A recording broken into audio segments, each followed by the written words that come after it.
Morning my little students of class 5। আজ আমি তোমাদেরকে রাজস্থানের বিষ্ণই সম্প্রদায়ের মাঝে নিয়ে যাব এবং তাদের প্রকৃতির প্রতি ভালোবাসার বিষয়ে একটি কাহিনী বলবো। রাজস্থানে বিষ্ণই নামের একটি জনগোষ্ঠী আছে।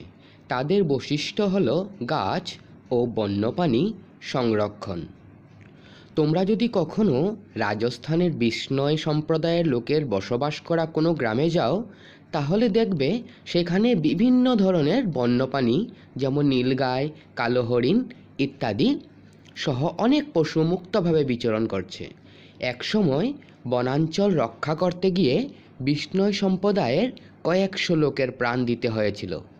আজ আমরা গল্পের মাধ্যমে জানব যে এই বিষ্ণই সম্প্রদায় কিভাবে নিজের জীবন দিয়ে একটি বনাঞ্চল রক্ষা করে পরিবেশের প্রতি নিজেদের ভালোবাসা দেখিয়েছিলেন। আজ থেকে প্রায় 200 বছর আগে রাজস্থানের যোধপুরে একজন রাজা ছিলেন। একবার একটি দুর্গ তৈরি করার জন্য কাঠের প্রয়োজন হয়েছিল। কাছেই বিষ্ণই সম্প্রদায়ের একটি গ্রাম ছিল। রাজা গ্রামের পাশে একটি বনাঞ্চল থেকে কাঠ কেটে আনার জন্য কয়েকজন কাঠুরকে পাঠিয়েছিলেন, কিন্তু বিষ্ণই সম্প্রদায়ের মানুষেরা সেই কাঠুরদেরকে তাড়িয়ে দিয়েছিলেন। এতে রাজা ভীষণ ক্রোধিত হয়ে কাঠুরদের সঙ্গে সৈন্য সামন্তকেও পাঠিয়ে দিয়েছিল। তখন আশেপাশের আরও বিষ্ণই সম্প্রদায়ের লোক জড়ো হয়ে বনাঞ্চল রক্ষা করার জন্য এগিয়ে আসে। প্রত্যেকেই এক একটি গাছকে জড়িয়ে ধরে রেখেছিল।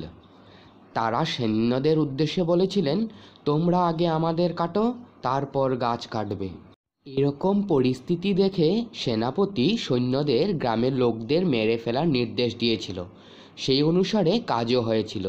এই ঘটনায় কমপক্ষে 360 জন লোকের মৃত্যু হয়েছিল। এই দৃশ্য দেখে কাঠুরেরা গাছ কাটতে অস্বীকার করেছিলেন। ঘটনার পর রাজা খুব অনুতপ্ত হয়েছিলেন। তিনি গ্রামে এসে গ্রামবাসীদের কাছে ক্ষমা চেয়েছিলেন। শেষে রাজা নিজেই ঘোষণা করেছিলেন যে বিষ্ণই সম্প্রদায়ের লোকেরা বসবাস করা গ্রামের আশেপাশে গাছ কাটা ও প্রাণী হত্যা নিষেধ। তো আমরা দেখলাম যে অতীত থেকে বিষ্ণই সম্প্রদায়ের লোক এভাবে বনাঞ্চল রক্ষা করে আসছে।